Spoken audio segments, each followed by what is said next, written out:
So, hi, I'm Dan. I think I just got to start, right? All right, cool. Yeah, it's a bit confusing because the title that you saw is a bit different to the actual title. It's a topic that is very close to my heart, and it's, it is a collection of very intimate stories about my experiences in game development. Let's get to it. So, yeah, it's when shit hits the fan, I have a plan, and this is actually a very good depiction of what's happening also with this presentation. It was late, it was crazy. My daughter didn't really give me a lot of sleep. There are a lot of reasons. Now, question, how many of you are in actual production? Wonderful. How many of you are familiar with a situation like that? Cool. Yeah, I'm just pulling your leg. There is a presentation, and it's not that bad. That is a terrible picture, and I forgot that this is exactly how it looks like. I saw it very small. See, this is how all those excuses continue. I actually like this picture. I founded Games about 1.5 years ago in Warsaw, a very interesting place where we get to this in a minute. Since 2006, I'm in the game, started Gameloft in Romania, also not my native language. Worked at EA, Bigpoint, a few bigger corporations for quite a good chunk of my life, and then I decided at one point that I do not want to do that anymore. I would like to have more freedom, and I would like to do more, less of what I would like to change, more of what I would like to try out and make the world better. Now, a little bit about this presentation. It's a very short time frame. I'll keep it short. I would love to have a dialogue, because usually that's the best thing that goes, especially in production, like what are your experiences versus my experiences? How did you solve problems? How did I do this? Since it's 15 minutes, maybe we have the dialogues later on, but this is my wish. 15 minutes, let's make them count. Shit and fan equals game production. That is, for me, the picture that I painted here. I usually also swear a lot, not because it's a thing or I'm a very vulgar person, but it's just, it's a good valve for emotions. I try to keep it at an acceptable level now here. So, my finding per se is when there's no shit or no fan, or both of them are missing, then you're doing it wrong. And I give you a little situation of an example here that was very emotional. We are working on a game right now. It is supposed to release in September this year, so it is in development. It has been announced last year, August on Gamescom. It's called Next the Awakening, 3D action adventure, PC console. I will not do the marketing advertising thing. It's a cool game, I love it, but I hope the world will too. Now, this being said, it saw the world last August. A few months after that, one of my programmers comes to me and is like, did you see what people wrote on Glassdoor? I'm like, A, nope. B, people. C, what? So I open the website, I see there was just one review. A very terrible and personally attacking review. A full package of hate, which was also not really justified because that person and the role that alleged person had didn't exist. We didn't have that particular designer for that time. And in that role, it's like, okay, so someone hates us. It was painful. It was really painful, and I was thinking, like, who did I piss off that badly? Because it got really personal, right? You can probably still see it. I'm not sure if they took it down or not. I was like, okay. That day was fucked. Like, literally done. Like, okay, we're in a bad place. I did so many things so wrong. I slept over it, and next morning I was like super happy at the studio, like, yay, you guys, I love you. Like, okay, Dan went ballistic. He's not with us anymore. It was too hard for him. No, I just realized one thing. We're relevant. If someone hates me, then it's because I'm doing something to piss them off. If it's someone who I really do not care about because it's a rando, but a very vocal rando, it means we are relevant. So there is a lot of shit for people, and there is the fan, and the definition comes in a second. But ultimately, it means that we are relevant and we do something that shakes the world of someone a little. Now, when we're talking about creative production, it's not just video games, it's whatever it is. We create things out of nothing, or we make better things out of things that do exist. Nevertheless, you will have those shit hits the fan moments. Excuse me, shit hits the fan moments. But it's not about literally avoiding those, because that's not how it works. That's not how you create. If you create, and when you create, you get dirty, you make mistakes, you hurt yourself, you hurt others. Not too bad, hopefully, and you learn all of this, you make it better. It's about how you deal with it. So now, speaking of the shit is a price you have to pay if you do things that are in uncharted waters. It's a price you have to pay if you want to do something different than the market or the world saw already. So you will have problems, big problems. But these problems are just a symptom of what you're doing. Now, the fan is a problem very close to you, and that's the intimacy I'm talking about. It's goals and ambitions. Coming from the community, because you're talking to players, you're talking to business partners, you're talking to a lot of people outside your studio or outside your realms. They do have their own agenda, and they do have their own ambitions, and they do have their expectations. Stakeholders, which are publishers, investors, whoever is involved in that with something more substantial than words. Be it time, be it money, be it both. And most important, it's you. You are your own worst enemy at times when shit hits the fan. So, getting to a very interesting other experience.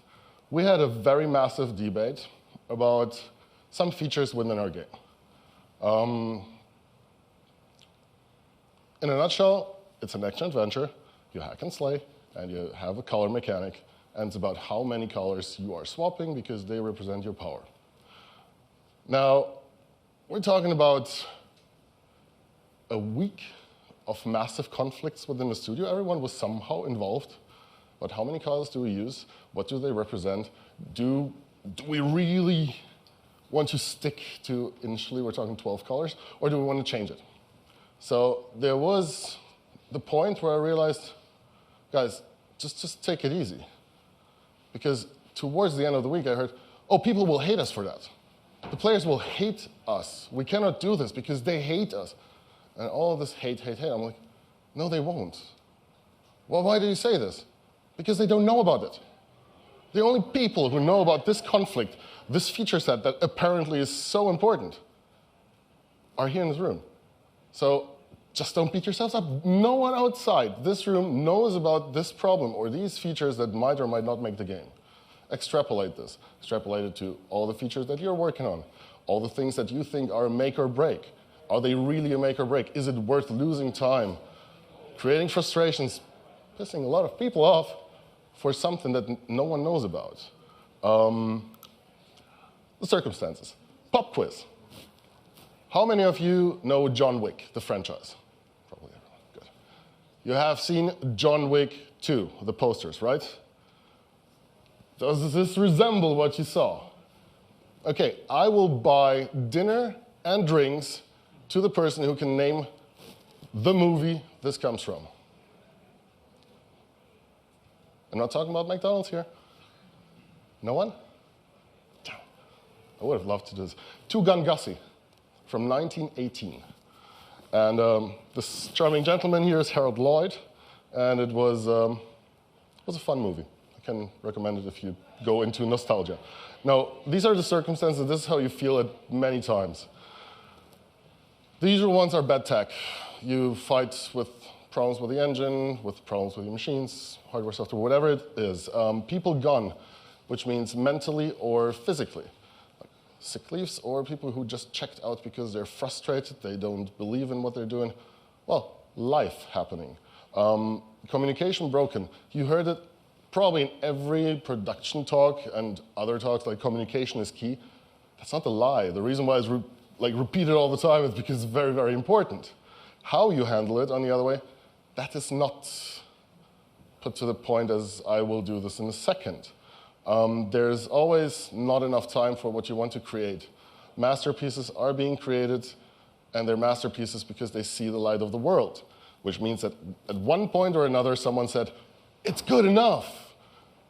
And you, as managers, I believe so, I just assume right now, which I hope it's right, you have to share it with your teams. You have to tell your people, it's good enough. Don't beat yourself up, because you will not get anything better out of it as it is. And last and most important are the expectations, getting back to the stakeholders, the community, and yourselves. Now, when I'm talking about the communication which is broken, it depends on you and how you deal with things. So the mindset here is, imagine a situation that you're like, okay, we run into a milestone, which happened recently. We know that we might struggle with it and with the acceptance of it. What do we do? Well, first and foremost, the instincts kick in, and you're afraid, like, oh my God, we have to crunch, we have to do things. We will not make it. Well, we made it, luckily, otherwise not a happy talk, so grim talk. But it all ended up in, we have to really plan for the absolute worst. You always hope for the best, and sometimes this wishful thinking kicks in. This is something that I think none of us is guilt-free. Hoping like, oh, there is a chance that we will succeed. I have no idea, or none of us has the idea how we do this, but we will somehow. You cling to it, and that keeps you sleeping at night. It's wrong. As brutal as it sounds, but it is wrong. Do never, ever believe in wishful thinking. Not yours, not anyone else's, especially when it's like coming from the stakeholders. That's another dangerous factor that really relies on wishful thinking, especially when they're not close to you. Now, the fake it till you make it part is more of a personal attitude. When stressful times come in, crunches, probably you all heard of another Polish game developer, which I really highly respect, and recently had an open letter to the community saying that they pushed back the release. Can someone guess who it was? Yeah, I mean, that's not so difficult. So they're crunching a lot for a long time. And things are tough inside. I have a few very good friends that work there, and they're like, okay, there is a pressure, there's a constant pressure, and at some point people crack because they start to be very tired. They blame each other. They really get into the worst thing ever, blame game, investing most of the time of the day in finding whose fault it is instead of fixing the problem. Now, the fake it till you make it credo is for me like, put a smile on your face, be nice, be respectful, and never ever blame anyone else, because it will never help you in finding the solution. Once you're over with, then you can do something which I heard earlier in the talk, well, Scrum does. It's like a review of it. We learn what was great, we learn what was bad, and we just do the great things and, well, don't repeat the bad things, right? But keep your attitude right, because you can lose a lot of people very, very quickly, even if it's just mentally, which is the worst, because they're still there, but they are not with you, right? So the fake it till you make it part wasn't, still is at times very important to me as, well, the owner of the studio, and we're 13 people, so it's not really big. Not talking about corporation level where you can dilute it, and you can feel it immediately. Now, my favorite is honesty. When it comes to honesty, we're talking about a brutal level. And I also like the word brutal. Brutal in the sense of people might feel hurt or might take it not that positively if you tell them how things are. But ultimately, everyone will appreciate you being honest and telling them the first moment something happens, what is actually going on. Now, I can give you an example here, a studio that I worked before, and my studio where I was like, okay, let's do it really, really differently. So the studio where I worked before, mid-sized studio, around 50 people, was in constant financial struggles, right? And the CEO was always like the fake it till you make it, but hey, let's lie a little bit part. Like, everything's fine. Everything's fine, guys. Guys and gals, we're good, right? This went on until the end of the month, where the paychecks should go out. Hey, we have to have a meeting. We got at the studio. At that point, I was head of studio there. And it was pretty much along these lines.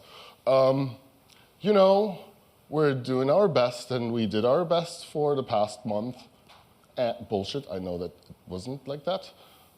But we have some financial problems, and you won't get paid. Thanks, bye. Sucks, right? You know, for who it really sucked mostly? For the people there. Second mostly, yours truly, because I was still standing there. I was like, yeah, okay, we have a problem. Now, that was a moment where I had to fix what that person did and answer to the question, yeah, but when will we get paid? I was like, I'm not sure. I cannot tell you. At this point, I have no idea. I hope you guys have savings. I will try to figure out if we can get any kind of budget to cover your minimal costs, but I cannot tell you anything else than all that I know. And then I started explaining to them, okay, what are the efforts that we're putting in order to get the cash flow going, et cetera, et cetera. People didn't like my answers, but at least they had something to plan with. I was like, this sucks so badly, and it is a common practice, and not just in Eastern Europe. It's everywhere the same. Just the bigger the corporation, the more diluted it is, but it is the same. That's the harsh reality. You keep your people happy because when they're happy, they will work. They don't have to know that maybe tomorrow they will not have a job. It is a dirty play, and I do not do this. So I recommend to everyone, if you're afraid of your people leaving because they do not want to have this uncertainty or insecurity, then have the decency as a human being and let them leave to a place where they feel more secure. And also assess if these people are the right people that are with you there, especially if you're a small studio, especially if you're a startup. So I'm somehow really, really lucky and very grateful that we are not in a situation where we have been in difficult times, but not this difficult. But once there was this wave of, we will have some late payments, there are some problems with the investor who put money into us, but these are the mitigation plans. Some people left at that time. Was it? Okay, I'll be quick. Some people left at that time, but honestly, these were the people that I didn't really want to have in the studio in the first place. So be brutally honest to your peers, to yourselves, and also to your stakeholders, and flag things when they happen. Now, there's never too late to plan. I think it speaks for itself. If you hear a project manager or anyone else telling you, oh no, we're too far in the project, it's too late, that's not right. That's bullshit, because then you're actually piling up the crap and it will blow up eventually. Now, I can share actually this deck with you if you would like to, because it's really just some reminders. When it comes to the plan, it's really first and foremost your attitude, how you personally feel toward, like you're feeling towards the team, the project, and the company. If it's your company, I hope you love it, because if not, then I'm sorry for you. Reading the room, quick example, I was in a company called Ci Games before. It was a short gig, and we had narrative designers. We were working on the story. And there was this thing that I was not very happy with some dialogues on a regular basis. And it was a moment where I really was like, this drives me crazy. So I went to the narrative design department, to the team, and I was like, can you please explain to me why you're writing things the way you do? I'm like, what you mean? It's like, they sound clunky. You cannot have like a US special force operator speaking that way. It sounds like it's drunk, very aggressive Russian type of dude. And I'm like, but what you mean? And then I figured out, Maciej, that was his name. Which language do you think in when you're writing? What do you mean? Which language do you think in before you put words onto your, well, computer? Well, Polish. Oh, you do not have the article in Poland. There is no the. So everything sounds super harsh, super rude. I tell you, you go to car. No, you're not doing this. It sounds wrong. Guys, understand who you're dealing with. And that's actually my well, the philosophy of my studio, I try to be as international as possible, which is quite a challenge in Poland, because there is not much international talent. However, official language is English, and we always strive for getting knowledge from somewhere else. Okay, I'm being slowly kicked out here. So yeah, get on the same page, understand your people you're working with, and be on the cultural same level.